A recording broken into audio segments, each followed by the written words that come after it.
Hello everyone, welcome back to another episode of r/slash Tales from Tech Support. In today's episode, I finally found out what that blinking light means. Before we get started, make sure to subscribe so you will never miss a video. So let's get started. I finally found out what that blinking light means.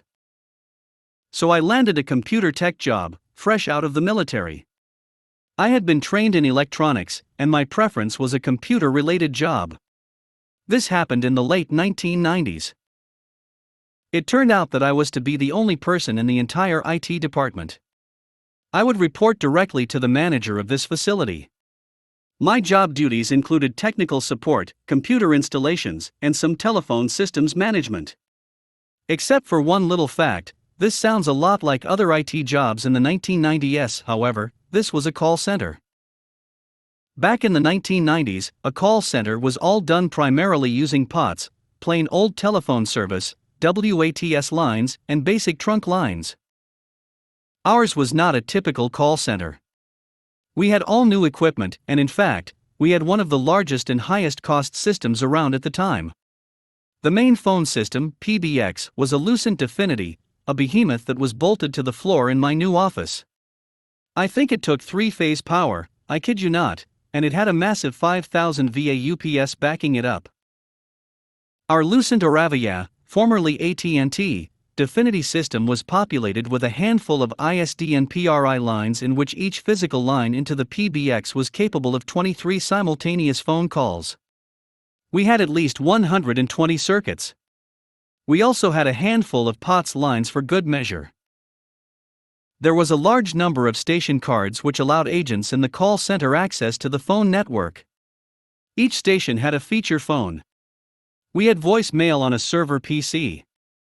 We had direct inward dialing, a phone tree, leased call routing, and tons of programming options.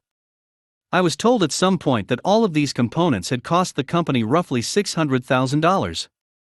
That was before a companion office was opened up next door and began sharing the switch. I would get overtime pay to go next door and work for the other office. Both offices were in the same corporation, but entirely different branches. This was a large facility. It was actually an old Walmart building that had been bought by our corporation due to its awesome location in the city. It was at a key point for telephone and data lines. There was actually a third office in the old Walmart that held data servers. Ironically, they had a different phone PBX, but also better lawns, and much better connectivity to the internet than we did. Sonet rings were new then, and they connected to one. In case I've confused everyone, there was account services in Suite A, data servers in Suite B, and a business office in Suite C. When I got hired to the company, there was only about 10 call center agents and a bunch of managers. There was a lot of hiring going on. We were in the ramp-up stage to get the facility up and functioning. This was a satellite call center to the original one in another state, which had reached its capacity. The other one was in another time zone and hundreds of miles away. My boss, let's call her Sherry. Sherry was a corporate ladder climber. She lived 200 miles away and commuted weekly to this job and rented an apartment nearby. Sherry had learned her skills at the primary call center. She was pretty good at a lot of things, but technically, she was lacking. So she had tired of making mistakes and being unable to troubleshoot stupid computer problems. Hence me. Young geek to the rescue. Wish me luck. Because this was quite an elaborate setup. We had hundreds of stations, each with a Windows 95 capable PC that was going to be installed with DOS programs. And all of the managers needed Windows 95 setup. All of the setup was done by me. These were Pentium 120 MHz systems or something. Why the computers? I'm glad you asked. First off, each agent received a PC for running a black screen, old text application. A server in my office room ran OS/2. I'll bet it's been a long time since you heard of OS/2. The app that ran on the OS/2 PC was a call center app. It was hooked to the Definity and to our TCP/IP LAN. Everything was running 3Com network cards at 10 megabits per second. While the folks in the server department next door boasted of 100 megabits per second speeds, my office ceiling was where every station's wires terminated to a 10 megabits per second switch. The server guys next door also mentioned having IP phones, a phenomenon which would make our call center's setup obsolete. Okay, so this is how it worked. Every time a call came into our call center, the Definity would find an agent. If an agent answered the incoming call, she was supposed to say, "Hello, this is XXXX account services, blah blah blah." But as soon as the incoming caller's number was interpreted, her screen would automatically show a matching account name and number. We had 800 service and ANI, which is better than caller ID. This sped things up for inbound callers. Meanwhile, the server would also dial out and connect people the same way, and it was fast. "Hello, can I speak to?" Screen pops up with the correct name. "Joe Ford, please." To the agents, they just heard a beep, saw their screen pop, and they would hear the 1990s classic greeting, "Hello?" This was a billing call center, so we were collecting accounts receivable. We had a PA system that blasted mind-numbing white noise the entire day on the floor, which made me retire to my even noisier office.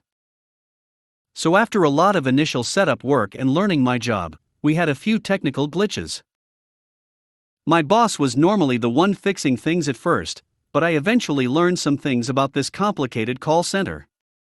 Basically, a lot of things were taken care of remotely. We had a few modems, and the other call center tech, salaried, would run reports and make changes.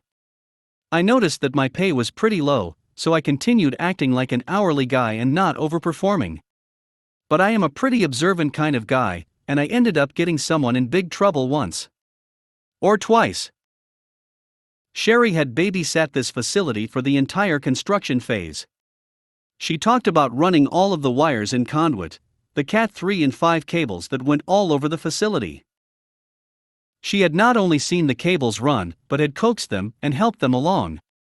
She told me that the air conditioner in my office cost $100,000. I hated that stupid thing. It was the noisiest piece of junk ever, sitting on the ceiling blasting 50-degree air into the room no matter the weather. The server room, my office, was set at 68, but I occasionally shut it off because I was freezing.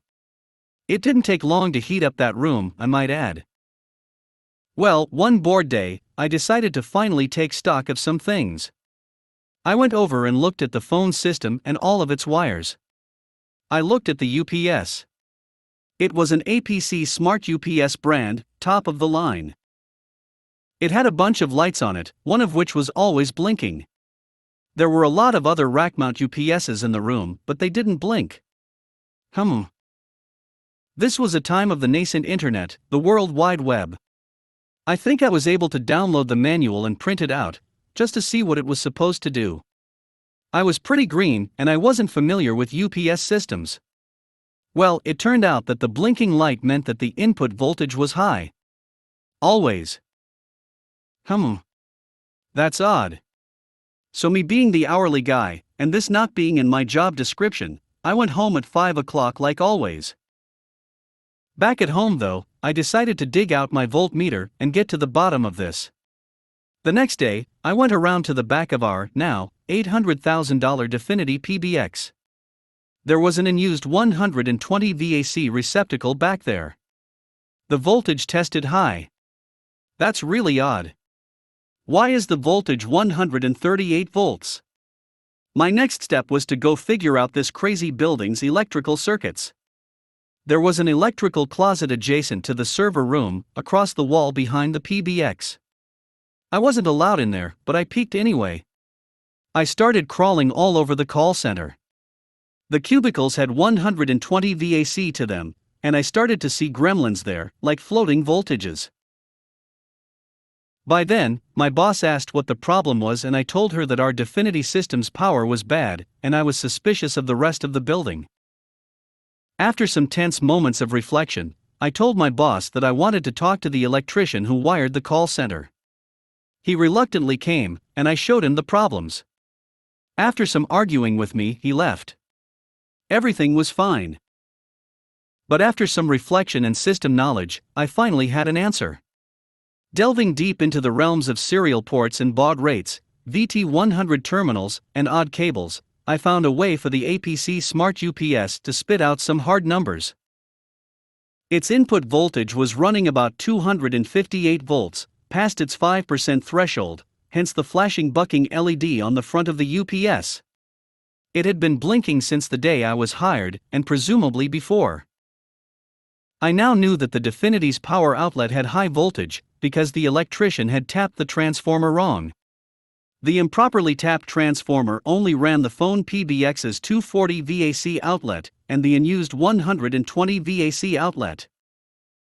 I told Sherry to call the electrician back to come retap the huge transformer in the room adjacent to the server room.